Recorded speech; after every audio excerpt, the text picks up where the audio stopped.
सांगा. काय गरम आहे? हे नवीन सुरू केलंस वय? वय ग, लाडकी बहीण योजनेचं पैक आलं. दर महिन्याला 1500 मिळतात. चांगलंय. पण कधी हा विचार केलायस का की आपलं सरकार बदललं आणि ही योजना बंद झाली तर?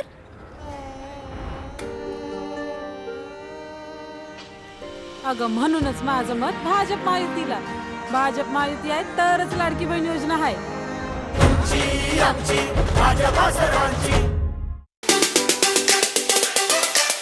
खऱ्या अर्थाने आता सुरुवात होते आहे, कारण दीपावलीचा काल होता आणि मी सुद्धा दिवाळीला एकाही माणसाला मत घाला म्हणून सांगितलेलं नाही. मी फक्त सर्व व्यापाऱ्यांना भेटलो, त्यांना दीपावलीच्या शुभेच्छा दिल्या.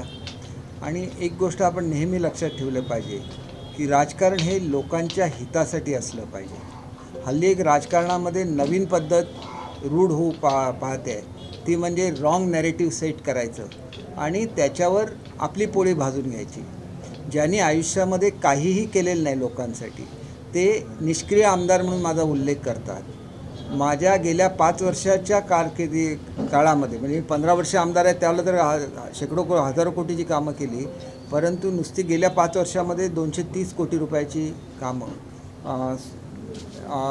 230 नाही 2300 कोटी रुपयाची कामं, 2542 कोटी, मी आता यादी काढायला सांगितली, मला हे आश्चर्यच वाटलं. म्हणजे 2542 कोटी रुपयाची कामं ही एकट्या सावंतवाडी मतदारसंघामध्ये झालेली आहे. ज्या ठिकाणी लोक जाऊन कार्यक्रम घेतात त्या जगन्नाथराव भोसले उद्यानामध्ये बसून ते म्हणतात की दीपक केसरकरनी काय केलं. ते जगन्नाथराव भोसले उद्यानसुद्धा मीच बांधलेलं आहे, त्याला जगन्नाथराव भोसले उद्यान नावसुद्धा मीच दिलेलं आहे. ज्या ठिकाणी बाबासाहेब आंबेडकर आले होते आणि त्यांची ऐतिहासिक सभा झाली की त्या ठिकाणी एका दलित माणसाच्या हस्ते चुकून हत्या झालेली होती. बापूसाहेब महाराजांनी त्याला हत्येबद्दल फाशी दिली आणि नंतर ज्या पद्धतीने बाबासाहेबांनी बाजू मांडली ती लक्षात घेऊन त्यांनी त्याची फाशी माफसुद्धा केली. हा सावंतवाडी संस्थांचा इतिहास आहे. त्या ठिकाणी बाबासाहेबांचं स्मारक उभं राहिलेलं आहे. ते बाबासाहेब आणि बापूसाहेबांच्या दोघांच्या संबंधांची आठवण करून देणारं असं ते स्मारक आहे. कारण बाबासाहेबांच्या आत्मचरित्रामध्ये सुद्धा बापूसाहेब महाराजांचा उल्लेख आहे. आणि म्हणून आपल्याला एकच गोष्ट सांगायची आहे की ही सावंतवाडी आहे, हे सावंतवाडी संस्थान आहे. इथं कुठलाही वाईट विचार आजपर्यंत रुजलेला नाही आहे. आणि त्याच्यामुळे आपल्याला सांगायचं आहे की प्रत्येक ठिकाणी माझ्या मतदारसंघामध्ये वेंगुर्ल्यासारख्या शहरामध्ये कॅन्डी डिस्पेन्सरी होती, आज तिथं सुसज्ज हॉस्पिटल झालेलं आहे. दोडामार्गला हॉस्पिटल होतं, ते हॉस्पिटल तिथं असतानासुद्धा तिथल्या लोकांना गोव्याला जायला लागतं म्हणून तिथं जवळजवळ 24 कोटी रुपये खर्च करून नवीन हॉस्पिटल होतं आहे. दोडामार्गमध्ये नवीन पंचायत समितीचं इमारतीचं काम प्रगतीपथावर आहे. सावंतवाडीला पंचायत समितीची इमारत मंजूर आहे. आपल्या वेंगुर्ल्याला नवीन पंचायत समितीची इमारत मी बांधून दिली. तिन्ही ठिकाणी ITIच्या इमारती उभ्या केल्या. अशी एकही गोष्ट नाही की जे प्रत्येक तालुक्यामध्ये नाहीत. क्रीडा संकुलाची कामं तिन्ही तालुक्यामध्ये चालू आहेत. सावंतवाडीमध्ये 5 कोटीचं चालू आहे, 3.5 कोटीचं दोडामार्ग तालुक्यामध्ये चालू आहे. वेंगुर्ल्याच्या कामसुद्धा पूर्ण झालेलं आहे, त्यामुळे वेंगुर्ल्याचं उद्घाटनसुद्धा मी स्वतः केलेलं आहे. आणि म्हणून एक गोष्ट लक्षात घेतली पाहिजे की जी तरुण पिढी आहे त्यांना माहिती नव्हतं की पूर्वी सावंतवाडी शहर कसं झालेलं होतं. संपूर्ण मोती तलावाभोवती स्टॉलचा विळखा झालेला होता. सगळे स्टॉल्स काढले, त्या ठिकाणी इंदिरा गांधी व्यापारी संकुल बांधलं, तिथं सर्वांचं पुनर्वसन केलं. आणि आता ज्या ठिकाणी स्वतः संत गाडगे महाराज आले होते आणि त्यांच्या नावाने नगरपालिकेने जे मंडई बांधली होती ती जुनी झाल्यानंतर तिथं अत्यंत अद्ययावत अशी मंडईचं काम चालू आहे. आणि शहराचा जो पार्किंगचा प्रॉब्लेम आहे तो सुद्धा सॉल्व्ह होणार आहे, कारण या संपूर्ण मंडईच्या खाली अंडरग्राऊंड पार्किंगची व्यवस्था केलेली आहे. एका छोट्या छोट्या प्रत्येक गोष्टीमध्ये मी काळजी घेत असतो की कशा रीतीने सुविधा वाढतील. या ठिकाणी नवीन मटन मार्केट मंजूर केलेलं आहे. महिलांसाठी रोजगार निर्मितीचं केंद्र मंजूर केलेलं आहे. सगळ्याची बांधकामं प्रगतीपथावर आहे. आमच्याकडे स्टेडियम जुनं झालेलं होतं, त्याच्यामध्ये वाद होते. जी मूळ इमारत आहे ती एका संस्थेची आहे, त्याच्यामुळे रमाकांत आचरेकर साहेबांच्या नावाने तिथं नवीन ड्रेसिंग रूम बांधायचं काम चालू आहे. 5 कोटी रुपयाचं अद्ययावत असं क्रीडा संकुल बांधायचं काम चालू आहे. पहिला म्युन्सिपाल्टीचा स्विमिंग पूल हा एवढ्या संपूर्ण किनारपट्टीमध्ये अगोदर सावंतवाडीला बांधला गेला. माझ्या कारकिर्दीमध्ये एअर कंडिशन जिम्नॅशियम बांधले गेले. अनेक गोष्टी सांगता येतील. त्या ठिकाणी आधुनिक असं नाट्यगृह बांधण्यात आलं. नंतरच्या काळात मी ते एअर कंडिशन करायला पैसे दिले. अव्याहतपणे हे सगळं चालू आहे. नरेंद्र डोंगरावर चांगल्यापैकी वनपर्यटनाचा प्रकल्प चालू केला, तिथं जायला गाड्या दिल्या.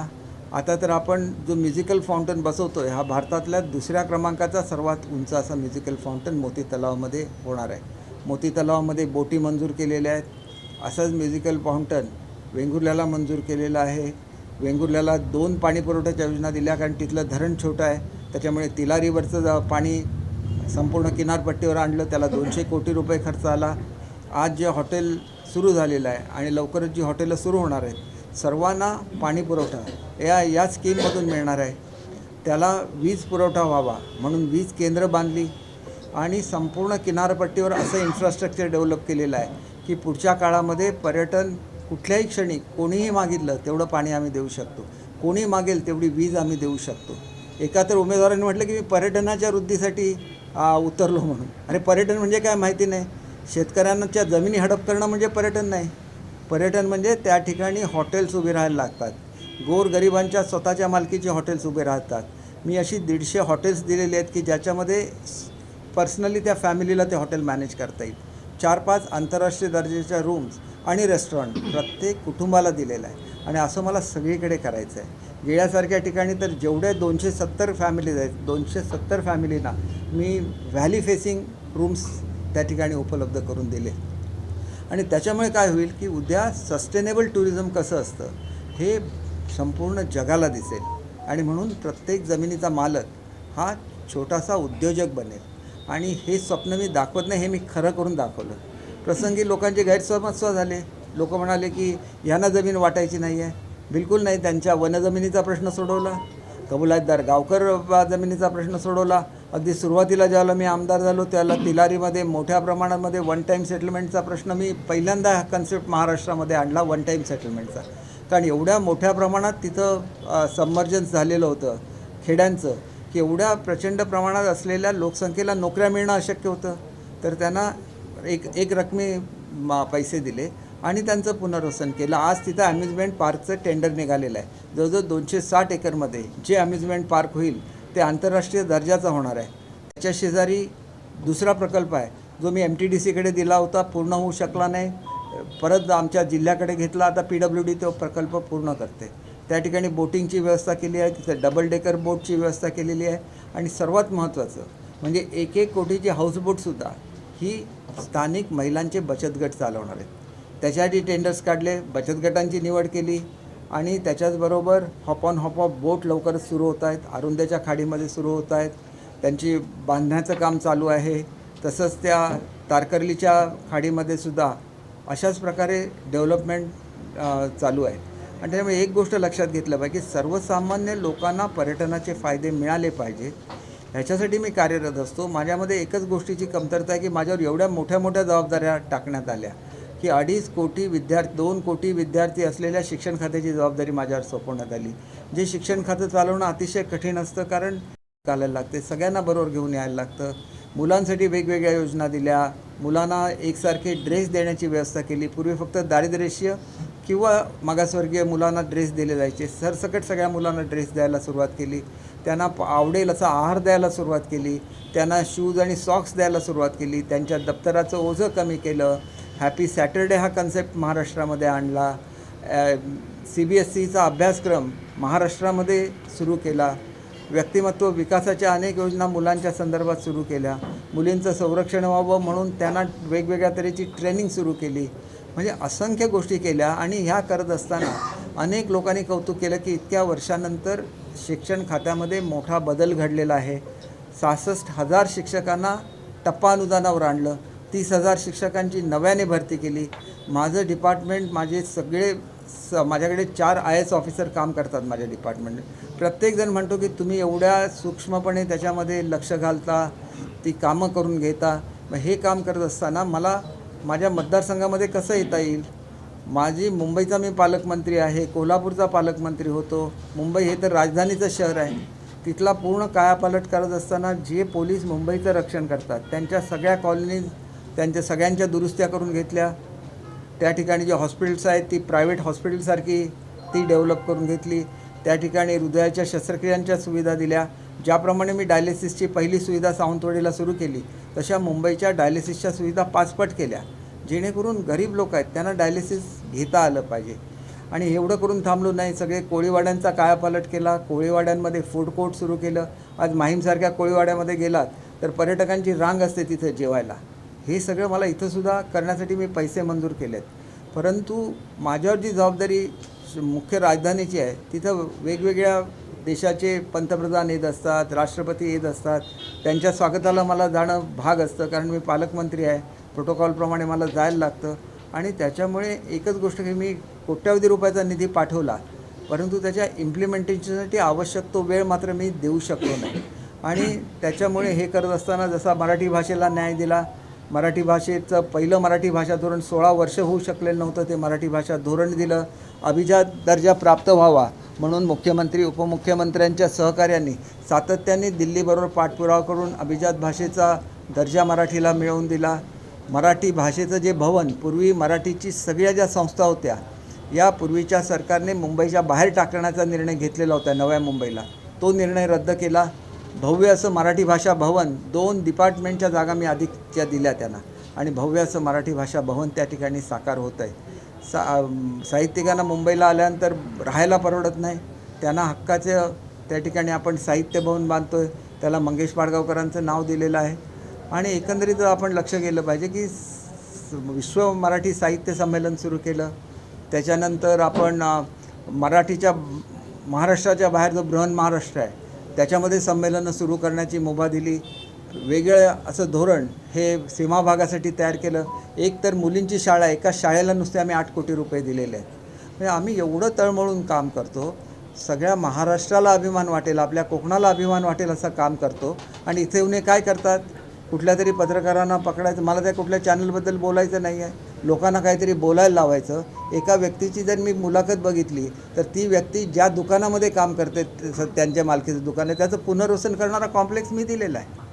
म्हणजे आता एखादी गोष्ट अशी होऊ शकते, समजा सावंतवाडी अर्बन बँकचा काही लोकांनी विषय काढला, एकाही माणसाचे पैसे अर्बन बँकेमध्ये बुडलेले नाहीत. ज्याला बँका, ती काय बँक बुडलेली नाही, ती दुसऱ्याकडे मर्ज का केली, सातत्याने लॉस होतं. नागरिकांचं कॅपिटल जर समजा 3 कोटी असेल तर मी स्वतः त्याच्यामध्ये 5-6 कोटी रुपयाचं त्याची किंमत, त्याच्यापेक्षा जास्त भांडवल आणून दिलं, 7-8 कोटी रुपयाचं भांडवल आणून दिलं. पण तरी ते भांडवल जर नील होत असेल तर RBI ऐकत नाही, मग तिथं मर्जर करायला लागतं. त्याच्यामुळे असं काय आहे का की मी भांडवल दिलं नाही, मी स्वतः प्रयत्न करून आज त्यांचं भांडवल जर परत द्यायचं मला माझ्या खिशातले पैसे द्यायला लागणार. एकाही माणसाचे पैसे बुडले तर मी माझ्या प्रॉपर्टी विकतो आणि ते पैसे भरतो. का भरतो? कारण माझी एक सामाजिक बांधिलकी आहे आणि ती बांधिलकी माझ्या नागरिकांची आहे.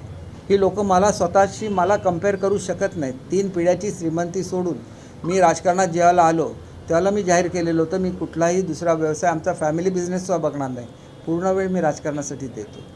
आणि अनेक लोकांनी टीका केली, याच्या राज्यसभेचा एक मेंबर आहे शिवसेनेचे, त्यांनी टीका केली यांची एवढी प्रॉपर्टी कशी झाली. तर मी म्हटलं की माझ्या प्रॉपर्टी आधी वाचून बघा. मी ज्याला पहिल्यांदा आमदार बनलो त्याला किती प्रॉपर्ट्या होत्या आणि आता किती प्रॉपर्ट्या झालेल्या आहेत. माझ्या वाडवडलेच एवढे श्रीमंत होते की त्यांच्या प्रॉपर्टीची रक्कम तेवढी असणारच. आणि मग त्याच्यामधल्या जर मी 7-8 प्रॉपर्ट्या विकल्या असल्या तर त्या कशासाठी विकल्या, तर मी जे काही सामाजिक कार्य करतो त्याला जे लागतं त्यासाठी आमच्या वाडवडिलांनी एवढं करून ठेवलं म्हणून नाही करू शकलो. आणि म्हणून एक गोष्ट लक्षात घेतली पाहिजे, आजसुद्धा लोक पैसे वाटत आहेत. पैसे वाटणे ही संस्कृती नाही. तुम्ही एक युवा पिढी बर्बाद करणार आहे आणि ही मी कधीही बर्बाद व्हायला देणार नाही. कुठून आले हे पैसे, कसे निर्माण झाले? राणेसाहेबांनी एक प्रश्न विचारलेला होता, आजही त्याचं उत्तर अनुत्तरीय आहे. त्याचं उत्तर आलं पाहिजे. पोलिसांनी यांची चौकशी केली पाहिजे आणि लोकांच्या जमिनी लुबाडण्याच्या ज्या केसेस झालेल्या आहेत त्या पोलिसांनी EOWकडे का पाठवल्या नाही याचं उत्तरसुद्धा पोलीस यंत्रणेला सिंधुदुर्गच्या द्यायला लागेल. आपल्याला अमुक मोठ्या व्यक्तीचा फोन आला म्हणून कोण बडेजाव मारत असतील तर त्यांना मी एवढंच सांगतो, मी सांगितलं म्हणून फोन येतात. कारण माझं नेहमी एक तत्त्व राहिलेलं आहे, आधी समजावून सांगा आणि समजावून नाही सांगितलं तर मग संघर्ष अटळ असतो. आणि तो संघर्ष मी माझ्या जनतेसाठी करतो आणि तो संघर्ष करताना मी कधी मागे राहणार नाही. आणि म्हणून कुठलंही तुम्ही गोष्ट बघा की ज्या ठिकाणी कोणीतरी रघुनाथ मार्केटचा उल्लेख केला, रघुनाथ मार्केटमध्ये पूर्वी काय होतं, रेशनिंगचं दुकान होतं, ते संपूर्ण दुरुस्त मी केलेलं आहे. आजसुद्धा MSSIDCकडे चालवण्यासाठी ते दिलेलं आहे. MSSIDCच्या काही अडचणीमुळे ते लवकर सुरू करू शकले नाहीत, नाहीतर तिथं एअर कंडिशन एम्पोरियम सुरू होणार आहे. या ठिकाणी शिल्पग्राम बांधलं, या ठिकाणी हेल्थ पार्क बांधलं. प्रत्येक गोष्ट बांधत असताना ती फ्युचरच्या दृष्टीने बांधलेली आहे. उद्या सावंतवाडी पर्यटन शहर झालं की सावंतवाडीमध्ये येणाऱ्या लोकांचा ओघ वाढेल आणि मग धंदा वाढेल. नेहमी हायवेज गेल्यामुळे धंदा वाढतो असं बिलकुल नाही, परंतु लोकांची जी मागणी होती की हायवे शहरातून गेला पाहिजे, तर रिंग रोडवरून नॅशनल हायवे जो नवीन येतो आहे संकेश्वरवरून, तो नेण्याची व्यवस्था केली. म्हणजे एवढं सगळं करत असताना माझ्या एक लक्षात आलं, आता एस टीचं काम मध्यंतरी थांबलेलं होतं, एस टी डेपोचं, ते करोनाच्या काळात थांबलं. परंतु तरी पण मी ज्यावेळेला विचार केला त्यावेळेला माझ्या लक्षात आलं की ह्यांनी जो प्लान बनवलेला आहे तो एकदमच छोटा प्लान आहे. आज हे हायवेवर असलेलं एस टी स्टँड आहे. इथं एखादं जसं सुंदर असं बसस्थानक, जसं विमानतळावर जशा सुविधा असतात तसं बसस्थानक झालं पाहिजे. त्याच्यासाठी BOTच्या तत्वावरचं टेंडर सावंतवाडीचं सुद्धा काढायचे निर्णय झालेला आहे. जसं स्टँड हायवेवर आहे, S T stand plus depot आहे, त्याच्यामुळे प्रचंड अशी जागा आहे. इथं भव्य असा प्रकल्प होऊ शकतो आणि त्याचं BOTवर मी स्वतः त्यापुढे ठरवलेलं आहे की मी जर इथं आलो नाही तर कामं अर्धवट राहतात. आणि त्याच्यामुळे पूर्ण वेळ देऊन जे मंजूर केलेलं आहे सगळं, पहिलं भारतातलं फिशिंग विलेज माझ्या मतदारसंघामध्ये आहे. जिल्ह्यातलं पहिलं 5 स्टार हॉटेल माझ्या मतदारसंघामध्ये त्याचं ओपनिंग झालेलं आहे. ताजच्या हॉटेलचं भूमिपूजन मी केलेलं आहे. त्याच्यामध्ये सुद्धा याच माणसं जी माझ्याविरुद्ध उभी राहिली आहेत त्यांनी जेव्हा लोकांची मनं कलुषित करण्याचा प्रयत्न केला. मी सर्वांना पत्र देतो. या पत्रामध्ये स्पष्ट लिहिलेलं आहे की तुमच्या जागेवर कुठलंही बांधकाम होणार नाही आणि तुमची जी मागणी आहे त्या संदर्भात मी स्वतः, म्हणजे मी मंत्री म्हणून त्याचा पाठपुरावा करेन, असं लेखी पत्र दिलेलं असताना त्या कार्यक्रमामध्ये आणून गोंधळ घातला. तो कार्यक्रम का केला आचारसंहितापूर्वी? तर त्यांना 60 कोटी रुपये त्या शेतकऱ्यांना मिळणार आहेत आणि त्याचा पहिला हप्ता हा बांधकाम सुरू झाल्यानंतर मिळायचा होता. त्याच्यामुळे एका बाजूने त्यांचे हप्ते दिले पाहिजेत, त्यांना मिळाल्याशिवाय ते शेतकरी सुखी होणार नाहीत. आणि म्हणून काजूवर 10% अनुदान कोणी मिळवून दिलं हा प्रश्न मी स्वतः मांडलेला आहे. त्यांना जो सगळ्यांच्या सह्या घेण्याचा अट होती शिथिल करून दिली. प्रत्येक गोष्ट मी मांडत असतो. शेतकऱ्यांना पूर्ण मदत, जवळजवळ 8 की 9 गावातल्या शेतकऱ्यांना विम्याचे पैसे मिळाले नव्हते, ते मिळवून दिले. दुसरी डिस्प्यूटमध्ये आहे, कलेक्टर लेवलला त्याचा निर्णय झालेला आहे. आता ते शासनाकडे त्याचं अपील चालतं. ती प्रोसिजर पूर्ण झाल्यानंतर त्यांनासुद्धा विम्याचे हप्ते मिळणार. ज्या ज्या वेळेला अडचणी आल्या, बांद्याला मोठा पूर आला, मी स्वतः ट्रस्टमधून सगळ्या जेवढे पैसे शासनाने दिले तेवढे पैसे मी देण्याची व्यवस्था केली. कुठेही साधा त्या दिवशी उत्तर प्रदेशमधली काही खलाशी बुडले, इथल्या आमचा जो त्यांचा मालक आहे, म्हणजे ज्याच्या मालकीच्या त्या नौका होत्या त्याच्यावर काय येऊ नये म्हणून मी त्या प्रत्येक कुटुंबाला मदत केली. त्या ठिकाणी मी पैसे पाठवले, माझ्या अकाउंटमधून ट्रान्सफर केले. आम्ही लोकांसाठी तळमळून काम करतो. तुम्ही पैसे वाटून लोकांना विकत घेणार? ही जनता विकत जाणारी जनता नाही आहे. प्रत्येक गावामध्ये रस्त्याची कामं झालेली आहे, प्रत्येक गावामध्ये छोटे मोठे पूल झालेले आहेत, अनेक डोंगर फोडून त्या ठिकाणी नवीन रस्ते झालेले आहेत. दोडामार्गच्या भागामधून मांगेलीवरून बेळगावला जाणारा रस्ता दिलेला आहे. त्याच्यामध्ये थोडीशी फॉरेस्टची जमीन आहे म्हणून अजून पूर्ण वाहतूक त्या ठिकाणी सुरू झालेली नाही. दुसरा मोरल्याहून पारगडला जाणारा रस्ता दिलेला आहे. या ठिकाणी तळकटून कुंभवड्याला जाणारा रस्ता दिला आहे. लोकांना 30-30, 40-40 किलोमीटर प्रवास करून यायला लागायचे. यांना मतदारसंघ म्हणजे काय माहिती आहे का? आज तुम्ही जर गेला तर आमच्या उसपसारखं गाव आहे. उसपवरून आमच्याकडे 3 भाग पडलेले होते. एका भागामध्ये उसप आहे, एका तळेखोल आहे, एकीकडे आई आहे. तिन्ही गावांच्या मधून रस्ता काढला आणि आता लोक थेट उसपचा मनुष्य थेट गोव्याला जाऊ शकतो. म्हणजे तुम्हाला व्हिजन पाहिजे काम करायची. व्हिजन असलं तर तुम्ही काही करू शकता. बांबर्ड्याचा पूल छोटंसं गाव आहे, तिथं पूल होऊ शकत नव्हता. इथं मठ नावाचं गाव आहे, तिथं जाऊन ते माझ्या एका विरोधी उमेदवाराने जाऊन नारळ फोडला. त्याला हे सुद्धा माहिती नाही की ते हायवेचं डायव्हर्शन होतं, त्याच्यामुळे तिथं पूल होऊ शकत नव्हता. मी नाबार्डला 5 वर्ष लागली मला तो पूल मंजूर करून घ्यायला. आणि हे गृहस्थाने नारळ फोडतात. अरे किती दिशाभूल कराल लोकांची? काय परिस्थिती आहे तुमची? काय आणि मला तो एक आहे ज्यांना मीच वेगवेगळी पद्धत दिली. सांगतो मी फोन करताना ऐकलं, अरे तुम्ही फोन करून राहिला, मी काय लहान मुलगा आहे काय तुमच्यासमोर कोणाला फोन करायला? आणि मी फोन कशाला करणार? मी त्यांना पहिल्यांदा कधी बघितलं, ज्या दिवशी आम्हाला नगराध्यक्ष असताना जेलचं इन्स्पेक्शन करायला जात होतो. त्याला इन्स्पेक्शन करताना आम्हाला ते टेस्टिंग वगैरे करायला जातो. तिथं हे हाफ पॅन्ट आणि हे घालून गृहस्थ हजर होते सावंतवाडीच्या जेलमध्ये. आणि मी कशाला त्यांना ते जेलमध्ये टाकेन? मला ते जेलमध्ये बघितल्यानंतर आश्चर्य वाटलं की ह्याला कसं काय म्हणते. मग मला आठवलं की ते कणकवलीच्या ह्याच्या प्रकरणामध्ये त्यांना झालं होतं. म्हणून या प्रकरणांमध्ये ह्यांना शिक्षा होत नाही, त्याच्यामुळे हे सवकतात. असं आहे तिलारीला त्या ठिकाणी टेंडर होतं, कोणी आणले बाउन्सर? लोकांनी जाऊन चौकशी करावे कोणी बाउन्सर आणले ते.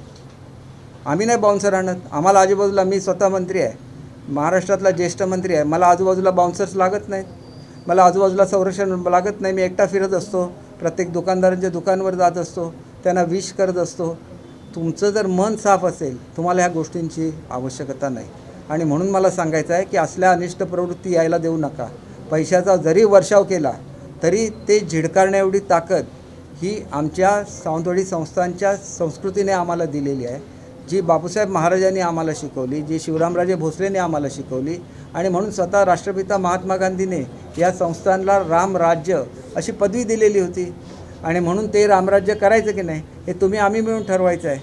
आणि म्हणून मला एकच गोष्ट सांगायची आहे की अशा लोकांच्या गोष्टीवर अजिबात विश्वास ठेवू नका. प्रत्येक ठिकाणी समजा शिरशिंगेचा रस्ता असेल तर त्याला लागणारी जमीनसुद्धा मी कोल्हापूरला पालकमंत्री असताना दिलेली आणि तिथला रस्त्याचं काम फॉरेस्टकडून क्लिअर करून घेतलं. त्यामुळे कुठेही गेलो, कोल्हापूरला पालकमंत्री म्हणून गेलो तरी माझं लक्ष माझ्या जिल्ह्यावरच असणार ना, माझ्या भागावर असणार, माझ्या मतदारसंघावर असणार. परंतु पुढच्या काळामध्ये मी स्वतः उभं राहून ही सगळी कामं करून घेणार. मी येतानासुद्धा मुख्यमंत्री महोदयांना विनंती केलेली आहे, याच्यापुढे जबाबदारी टाकायची असेल तर कोकणातल्या विभागांची जबाबदारी माझ्यावर टाका, कोकणाची काहीतरी जबाबदारी द्या, जेणेकरून मी सातत्याने माझ्या भागामध्ये येऊ शकेन, माझ्या लोकांना भेटू शकेन. आणि त्याच्यामुळे हे जे काय बोलतात मला आश्चर्य वाटतं. कसं बोलताय? कोणाला तरी उभं करता, शूटिंग घेता, 4 लोकांना बोलायला लावता, असं नाही चालत. सावंतवाडी कशी होती, सावंतवाडी आता कशी आहे, वेंगुर्ला पूर्वी कसं होतं, वेंगुर्ला आता कसं आहे, दोडामार्ग पूर्वी कसं होतं, आता कसं आहे, हे सगळं बघितलं पाहिजे. तिथं किती नवीन इमारती होत आहेत, दोडामार्गला नवीन नाट्यगृह होतं आहे, दोडामार्गची जी पाणी पुरवठा आहे त्याला फिल्ट्रेशन प्लांट नव्हता, फिल्ट्रेशन प्लांट दिलेला आहे. प्रत्येक गोष्ट माझ्या डोक्यामध्ये असते आणि त्याच्यासाठी मी निधी मंजूर करून घेत असतो. त्याच्यामुळे एकच गोष्ट राहिलेली आहे सावंतवाडीच्या बाबतीत, ती म्हणजे इथली ड्रेनेज सिस्टीम. ड्रेनेज सिस्टम जर आम्ही रेग्युलर ड्रेनेज सिस्टीम केली तर घराची घरपट्टी दुप्पट होते. हे लक्षात घेऊन पहिली डिसेंट्रलाइज सिस्टम ही सावंतवाडी शहराला मंजूर केलेली आहे आणि ती एन्व्हायरमेंट डिपार्टमेंटने स्पेशल केस म्हणून मंजूर केलेली आहे. त्याच्यावर निरीची जगविख्यात संस्था आहे. हे सगळं पूर्णसुद्धा काम होईल. पुढच्या काळामध्ये पर्यटनाचा व्यवसाय सिंधुदुर्गमध्ये वाढला पाहिजे, याच्यासाठी मी कटिबद्ध आहे. 2 5 स्टार हॉटेल फक्त माझ्या मतदारसंघामध्ये होऊन चालणार नाही, जिल्ह्यामध्ये सगळीकडे झाली पाहिजेत. निवास न्याहारी योजनेला पहिल्यांदा अनुदान द्यायला सुरुवात केलं. फुलपाखरांचं गाव त्या ठिकाणी सुरू केलं, कवितांचं गाव सुरू केलं. वेगवेगळ्या गोष्टी करायला एक दृष्टी लागते आणि ती दृष्टी घेऊन आपल्याला हा सगळा विकास करायचा आहे. त्याच्यामुळे मला कोणावरही टीका करायची नाही.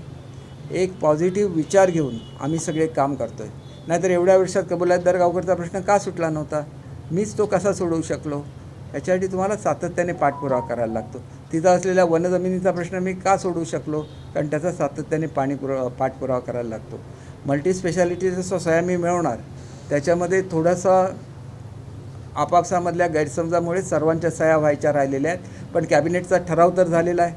50% जमीन ही रॉयल फॅमिलीला देण्याचा कॅबिनेटचा ठराव झालेला आहे आणि त्याच्यामुळे ह्याच्यामध्ये कुठली अडचण येणार नाही. आली तर त्याच्या शेजारचा प्लॉट आमच्या ताब्यामध्ये आहे, जिथं तहसीलदार बंगलो आहे, तिथं मी तो करू शकतो. परंतु अगोदर इथं झालं तर ते भव्य होईल, कंजेस्टेड होणार नाही, म्हणून इथल्यासाठी थांबलो आहे. निश्चितपणे एकही काम शिल्लक राहणार नाही सावंतवाडी मतदारसंघातलं. आणि केवळ सावंतवाडी मतदारसंघातलं नाही तर सिंधुदुर्गमधले सुद्धा कामं करत असताना राणेसाहेब आमचे आता खासदार झालेले आहेत. राणेसाहेबांच्या मार्गदर्शनाखाली आणि आपले पालकमंत्री रवींद्र चव्हाण यांच्या मार्गदर्शनाखाली चांगलं असं काम केलं जाईल.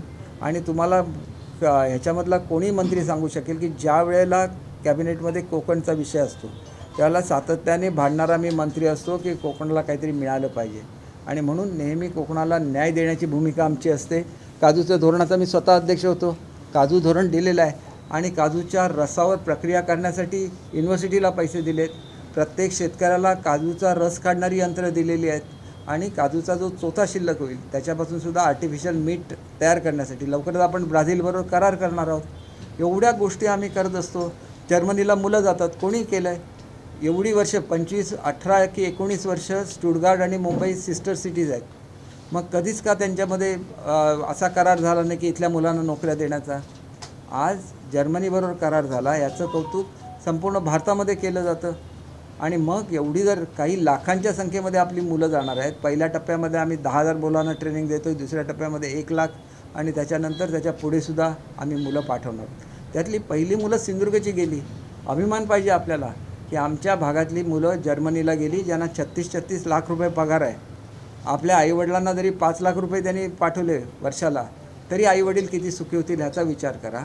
आणि म्हणून दूरदृष्टीने बघा, कुठलंही काम जे अतिशय वेगाने चालू आहे. खरं तर मला वाटतं की एवढं काम केल्यानंतर बिनविरोध निवडून द्यायला पाहिजे होतं, परंतु बिनविरोध राहिलं विरोधाला विरोध, विरोधाला विरोध, विरोधाला विरोध, हे चालतं. आणि ह्याच्यामागे स्वतःचा स्वार्थ, ह्याच्या पलीकडे काही नाही. वाढत्या किमती, जमिनीच्या किमती, ह्याच्या पलीकडे काय नाही. गोव्याच्या जवळ सावंतवाडी आहे, ह्याच्या पलीकडे काय नाही. मोपा एअरपोर्ट झाला, त्याच्यामुळे लोकांची दृष्टी त्या जमिनीवर आहेत, त्या ह्याच्या व्यतिरिक्त काय नाही. आणि तुम्हाला मी एक गोष्ट सांगतो, भारतातल्या कुठल्याही माणसाला सिंधुदुर्गमध्ये येऊन जमीन घेण्याचा अधिकार आहे, परंतु त्यांनी ज्या दराने जमीन खरेदी केली तो दर त्या शेतकऱ्याला मिळाला पाहिजे. त्यांच्याकडून घ्यायचे कोट्यावधी रुपये आणि शेतकऱ्यांच्या हातावर काही टिकल्या हे करायच्या लाख रुपये आणि त्यांची खोट्या पॉवर ऑफ अटर्नीज घ्यायच्या. स्वतःच्या नावावर जमिनी किती केसेस आहेत जाऊन बघा आणि मग तुम्हाला कळेल की लोकांच्या, शेतकऱ्यांच्या अश्रूने भिजलेले पैसे आहेत. अजिबात स्वीकारू नका ते. आणि अशा लोकांना आपल्या गावामध्ये यायला सुद्धा देऊ नका. आधी विचारा की त्या शेतकऱ्यांचं काय केलं. शेतकरी आज काल मला कळलं की आरुंद्याच्या शेतकऱ्यांना 1-1 लाख रुपये आता आणून दिले, कारण त्यांनी परत कंप्लेंट करू नये म्हणून. अजिबात विकू नका. आधी चौकशी करा की किती रेटला या जमिनीचा खरा दर काय, कंपनी किती दराने ह्या जमिनी देणार आहे आणि तेवढे पैसे आमच्या शेतकऱ्याला गेले पाहिजे. तुमचं कमिशन घ्या ना, तुम्ही एजंट आहे ना, घ्या 10% कमिशन. शेतकऱ्याला का लुबाडता.